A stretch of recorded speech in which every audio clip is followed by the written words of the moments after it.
સવારનો સમય છે મિત્રો, અને આ ગુજરાતી પરિવારમાં આજે નાસ્તાની જંગ છે. હા, નાસ્તા માટે બાપુજી દિવસની શરૂઆત એક જાહેરાતથી કરે છે. આજે થેલ પૂરી બનાવશું. બા આંખો ફેરવીને કહી છે, પોકરા બનાવીએ ઈ વધારે તંદુરસ્ત છે. અરે, સ્વાદ અને તંદુરસ્તી વચ્ચેનું આ શાશ્વત યુદ્ધ. આવે છે જિજ્ઞેશા, પરિવારનો જોકર, જે હરવાશથી સૂચન કરે છે, પેજા હોલ્ડર કરી લે રે. નાટ્યાત્મક આસપાસ બાપુજીની મૂંછો પરખે છે અને બા એને અસ્વીકારવા તૈયાર દેખાય છે. પણ રાહ જુઓ, શું થાય જો આપણે બંનેની શિસ્તતા ભેગી કરીએ?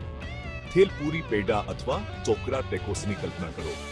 પીક છે, કદાચ નહીં, પરંતુ આ નાસ્તાની લડાઈ ગમે તે રીતે પૂરી થાય.